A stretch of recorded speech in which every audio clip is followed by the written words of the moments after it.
에스겔이 하나님의 감동을 받아서 한 골짜기로 들어갑니다. 수많은 뼈들이 골짜기 지면 곳곳에 굉장히 많은 것을 보게 되죠. 버쩍 말랐으니까 아마 그 허옇고 시커멓고 이런 모습들이 아마 굉장히 무서웠을 것 같습니다. 과거에 어떤 한 군대가 그 골짜기에서 아마 다 죽었기 때문에 그런 뼈들이 있을 겁니다. 우리가 읽진 않았지만 11절 이후에는 이 뼈들이 이스라엘 온 족속이라 이렇게 말을 합니다. 곧 이스라엘의 어떤 군대가 한 골짜기에서 완전히 멸절이 되고 수많은 사람들이 죽은 그 현장 가운데 뼈만 남은 것들을 이제 보여주고 있는 겁니다.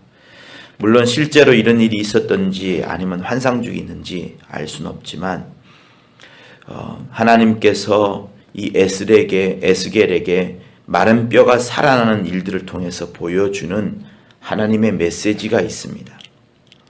여기서 이 구절은 사실 꽤 유명하지요.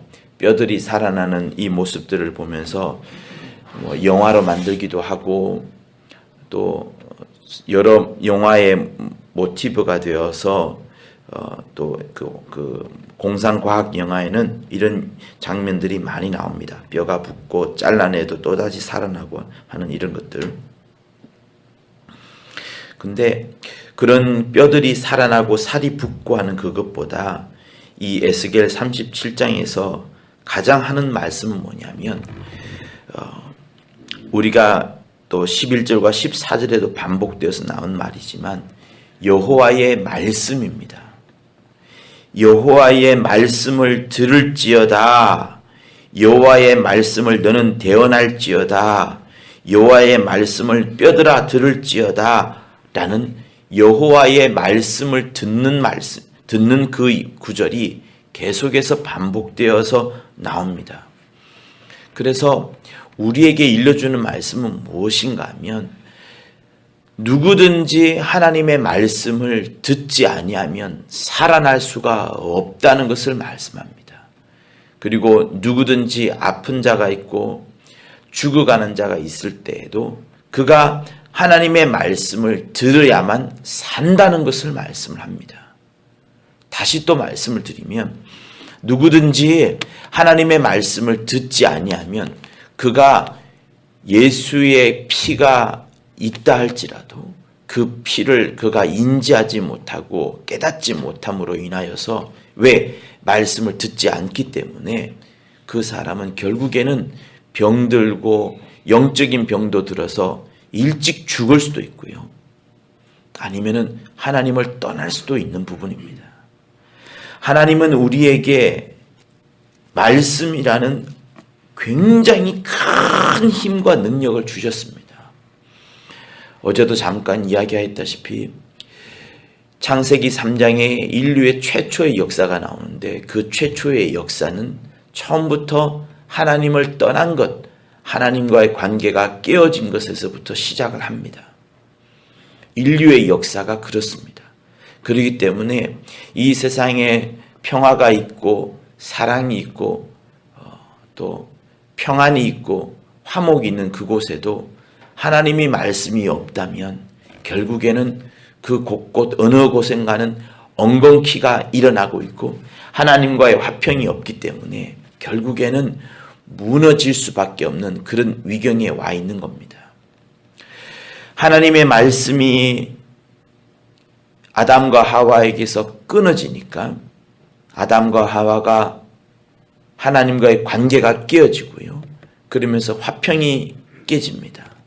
그리고 나서 하나님과의 관계가 깨진 것뿐만 아니라 땅이 이제는 그 둘에게 저주를 내립니다.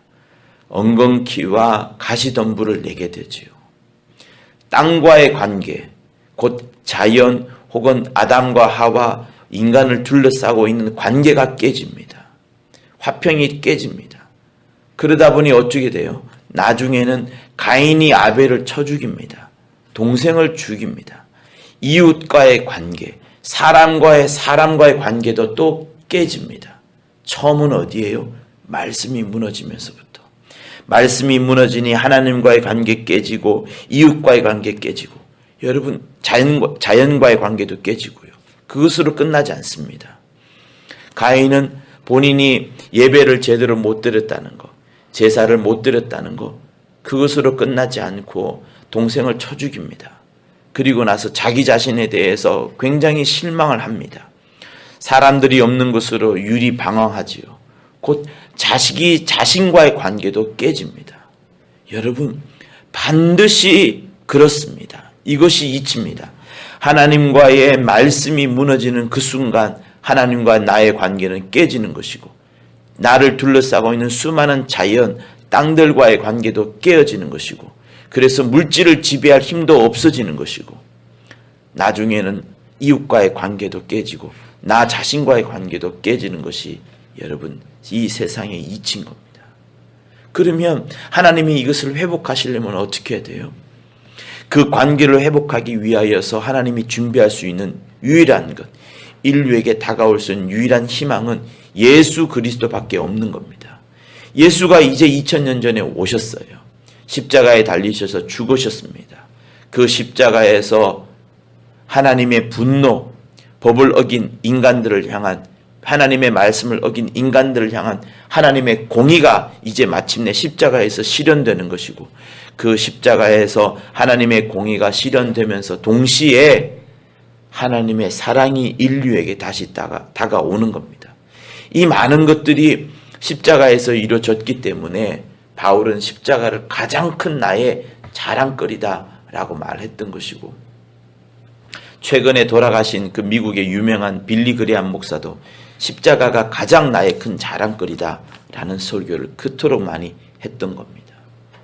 여러분 그렇게 십자가에 달려 돌아가신 다음에 그 다음에 또 우리에게 주시는 것이 있습니다.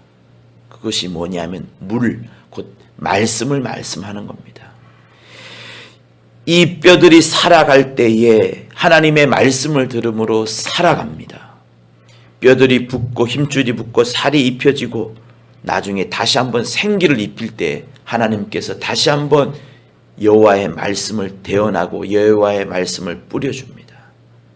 사랑하는 여러분, 우리에게 하나님의 말씀이 지속적으로 공급되지 아니하면 우리는 망합니다. 내 의지 아무리 세운들, 내가 아무리 기도한들 망합니다. 또 내가 하나님의 말씀을 들을 때 지속적으로 들어야 될 뿐만 아니라 그 말씀을 엄청 깊이 새겨 들어야 됩니다. 새겨 넣어야 됩니다. 뼛속에 스며들 정도로 피가 막 나를 움직여낼 정도로 피를 막 돌리는 그 강력한 힘이 될 정도로 하나님의 말씀을 새겨 넣어야 합니다. 아픈 사람들, 병이 걸린 사람들은 여러분 문제가 있어요. 무슨 문제가 있는가 하면 우리 모두가 다 체질이 다른 것처럼 각 사람들마다 하나님의 말씀을 받아들인 그 흡수력이 다릅니다. 그렇기 때문에 우리는 기도를 통해서 하나님의 말씀을 더 새겨 넣는 일들이 필요하고요. 또 예배 드릴 때 그 주일날 오전 메시지가 하나님이 온 우리 교회를 향하여서 주시고자 하는 천금 같은 메시지인데 그 말씀을 막 새겨 넣을 정도로 깊이 빨아들일 정도로 흡수력을 쫙쫙 가져야 되는데 아픈 사람들은 우리가 체질이 다른 것처럼 이 하나님의 말씀을 받아들이는 흡수력이 다를 수가 있습니다. 그래서 말씀이 깊이 새겨들이지 않음으로 인하여서 이겨내는 힘들이 약해지는 겁니다. 그래서 우리 주위에 병자가 있고 약한 사람이 있을 때 그들에게 해줄 수 있는 최고의 방법은 그들이 다시금 말씀을 깊이 새겨 넣을 수 있도록 말씀에 사로잡힐 수 있도록 말씀에 뿌리 내릴 수 있도록 어떤 다른 생각이 들어오지 아니하고 말씀으로 악한 생각을 밀어내고 말씀으로 세상의 정보들을 밀어내고 말씀으로 오직 하나님만을 붙잡을 수 있도록 해줘야 되는 것이 굉장히 중요합니다. 그래서 병원 신방을 가면 제가 하는 것은 그거밖에 없어요. 생각을 접으십시오. 아프다는 생각도 내려놓으십시오. 병들었다는 생각이 들지 않을 정도로 하나님의 말씀의 감동을 많이 받아야 됩니다. 말씀으로 많이 울기도 하고 말씀으로 자기를 막 회개하기도 하고 말씀으로 하나님의 그 역사가 내 머릿속에 막 꿈속에 나타나기도 할 정도로 그렇게 해야 된다는 이야기를 많이 합니다. 여러분, 말씀 외에 우리를 지켜낼 것이 없습니다. 또 한 가지 재밌고 무서운 이야기를 한번 해드릴까요? 우리가 주일날 와서 주일 오전 메시지가 그토록 중요합니다. 정말로 중요합니다. 정말로 중요합니다. 하나님이 주시는 메시지예요. 그러면 그 말씀을 예배가 끝난 다음에도 다시 한번 새겨 넣는 일들이 필요합니다. 제가 55초 설교를 만드는 이유는 다른 이유가 있지만 여러 이유들 중에서도 그 설교를 매일 들으면서 내 안에 하나님의 말씀이 시대를 관통하면서 우리 교회 주시는 말씀이 온 성도들 2만 명 가까이 있는 성도들이 한 메시지로 하나로 되기 위하여서 그 메시지를 내가 잊지 않으면 안 된다라는 그 생각에서 일부러 만드는 겁니다. 여러분, 그런데 우리는 어떠나요? 주일날 와서 주일 메시지는 하루가 지나면 거의 까먹습니다. 주일날 오히려 우리는 이상한 소문을 듣습니다. 이상한 장면을 봅니다. 이상한 이야기를 듣습니다. 그거는 내 영혼을 갈아 망치는 거예요. 힘줄을 빼내는 겁니다. 살을 입히는 것이 아니라 살을 끄집어내는 겁니다. 가죽을 벗기는 겁니다. 내 속의 생기를 지워버리는 겁니다. 한 교회에 모였기 때문에 세상에 수많은 사람들이 모였기 때문에 우리가 이런저런 말을 듣습니다.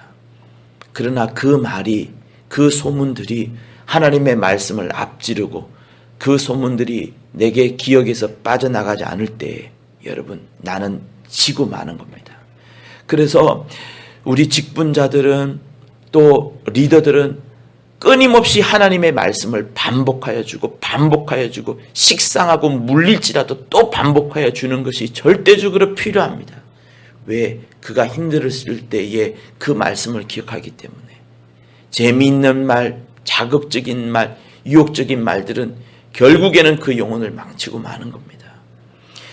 다시 한번 이 마른 뼈들이 살아나는 에스겔 37장의 말씀들을 여러분이 다시 한번 읽어보면서 여호와의 말씀을 듣는 것이 얼마나 중요하고 여호와의 말씀을 대언하는 것이 얼마나 중요하고 여호와의 말씀이 나 안에서 머물지 않고 또 다른 사람에게서 흘러가게 하는 그것이 얼마나 중요하다는 것을 다시 한번 생각하시고 여러분 일생의 삶에 있어서 오직 하나님의 말씀만이 흘러갈 수 있도록 하나님의 복된 말씀만이 선포되어 줄 수 있도록 하나님의 영광의 말씀만이 계속해서 강물처럼 흘러가는 우리의 인생이 되어 올 것을 위하여서 여러분 예수 이름으로 축원합니다.